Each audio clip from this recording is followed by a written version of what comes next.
Okay, welcome to my channel. I'm Black, I'm Bemba, I'm proud. Today is one of those days. It is I'm Black, I'm Zambian, and I'm proud because it's not only Bemba proverbs being shared.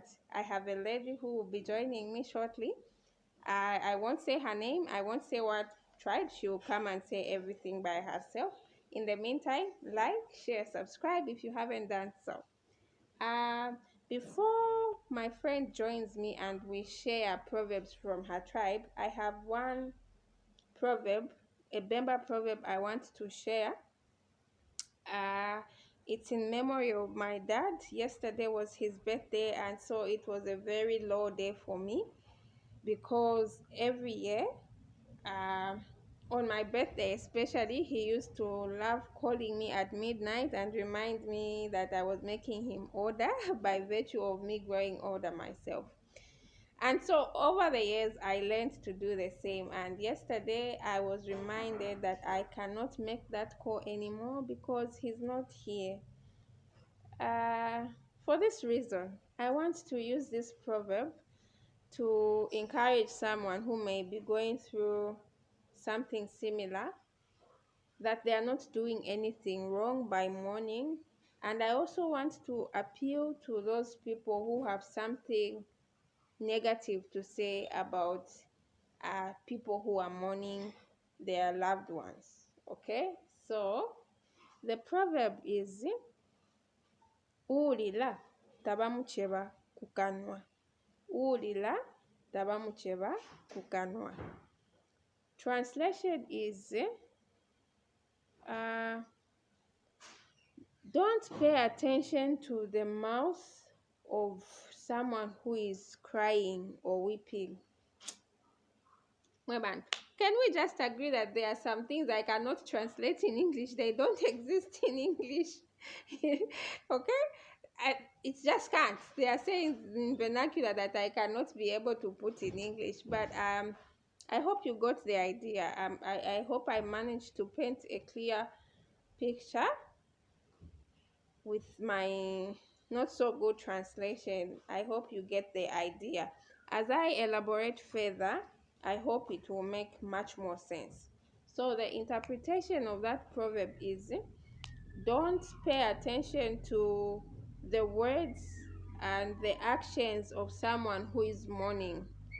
Don't focus on what they are saying or how they are carrying themselves as they mourn, because loss of a loved one, a parent, a child, a spouse, a sibling, a friend, is not an easy thing to deal with. And so some people end up saying things that don't make sense, behaving in a way that is makes you raise eyebrows because it doesn't appear very normal. And so you tend to say a lot of maybe negative things, how someone is going about this morning thing. Others will say you are exaggerating, others will have this and that to say. But instead of focusing on that, choose to help that person rather than focusing on how they are mourning. Can you hold their hand through that painful period? Help them go through that pain, and your support may just help them hold themselves together and handle the situation in maybe a more civilized way, if you want to call it that way. But see, I've heard people who rather make a mockery of how someone was crying, how someone was throwing themselves all over the place. Emotional pain is not an easy thing to go through. The same way our faces are different is how our insides are different. How I deal with pain is not how the next person will deal with pain. Healing is the same. How quick or how long it takes me to heal is not the same for the next person. For some, will take a month to heal, others a couple of months, and for some it may be years before they can actually accept that this thing has happened and I have to move on. So in that period, be a friend who can support rather than criticize. because you may just be adding salt to that injury. Now, my friend is going to join me, introduce herself, and we share proverbs from her local language. Madam, welcome. We are Hello. waiting for you. I didn't say your name, so we are starting from there. Introduce yourself and tell us the basics we need to know about you. Hi, friends. Thanks for having me on your program today. My name is Amatha Misos Nyorongo. I'm Tumbuka by tribe. Also, I'm Lozi / Tokalea. I did not know that part. I The know. Tokalia, Lozi, I did. She hid from me. I didn't. You just didn't know. Okay. Maybe. So I'm Lozi / Tokalea because my mom is half Lozi, half Tokalea. Then my dad is Tumbuka. So I'm Tumbuka. I'm Zambian. For me, I take it she'll still come back another day and share proverbs from Lozi and Tokalia, is it? Hopefully. Okay. Today we're sharing Tumbuka proverbs. Tumbuka proverbs on right now. So Alright, so I have 3 Tumbuka proverbs to share with you, friends. The first one being Kamuzyanga ni mfwiti yayi. Mfwiti ni tilinganenge. Kamuzyanga ni mfwiti yayi. Mfwiti ni tilinganenge. Do you understand? Do you have an idea? my mom is Tumbuka. Here is a secret. Oh, now it's not a secret because I'm telling you. My mom is a secret. Is a Tumbuka. She's Ngoni Tumbuka. So I've heard her say something like that. Except she's not a modern Tumbuka like this lady. My mom will say it like this. Kamuzyanga ni mfwiti yayi. Mfwiti ni tilinganenge. That's how deep the accent. Yeah, she sounds better than me. This one is a modern Tumbuka. Bear with her. I'm down now. Anyway, what does it mean? Alright, so Kamuzyanga ni mfwiti yayi.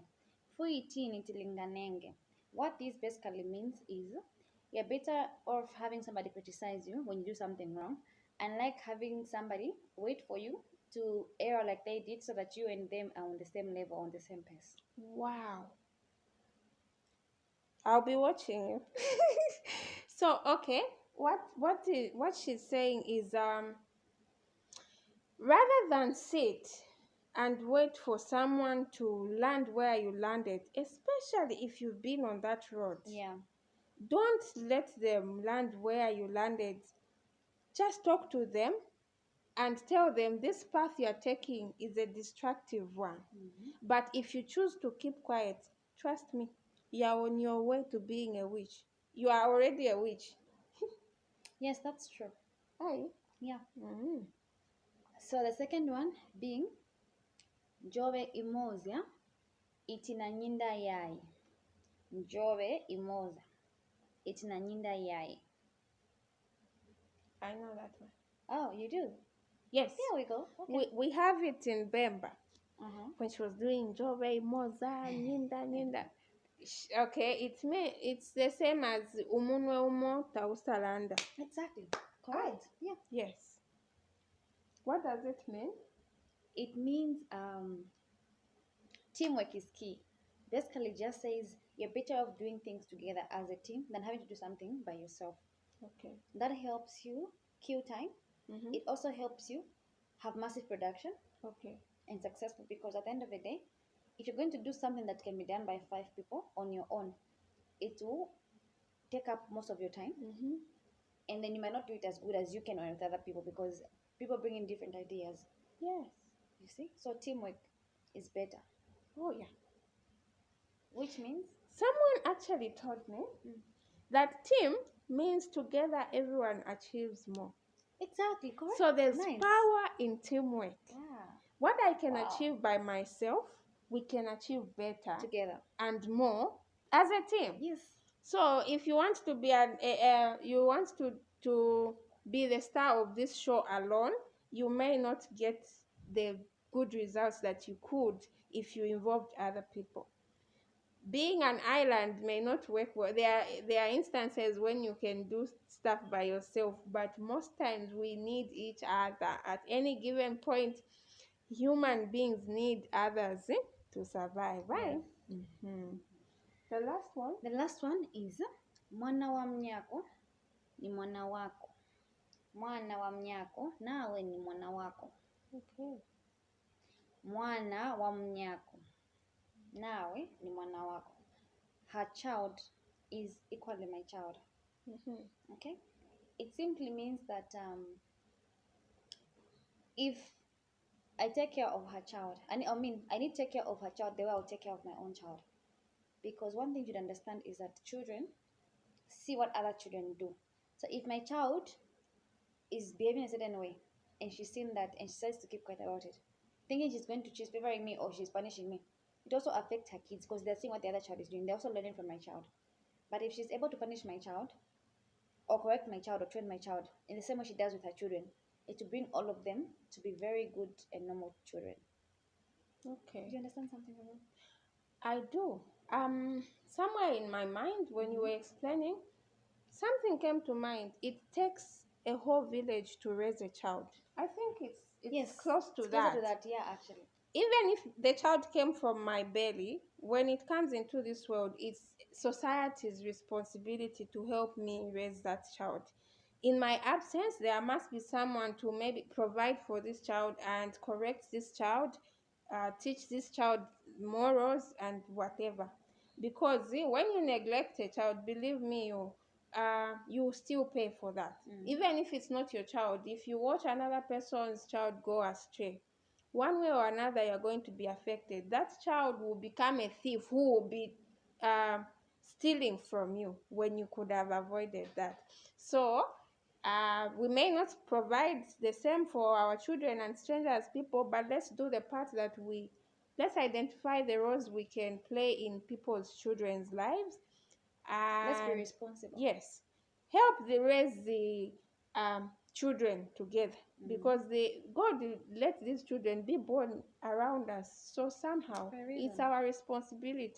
When you watch another person go astray, another child go astray, you may not always be there, and someone will watch your own child go astray like that.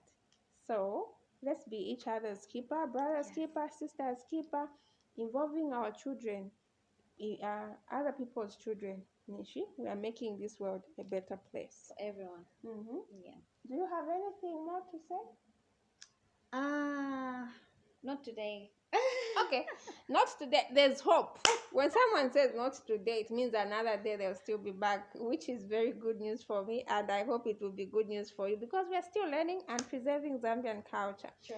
Like, share, subscribe, give us feedback, Mweband. You see, you think proverbs are for illiterates. She's not illiterate.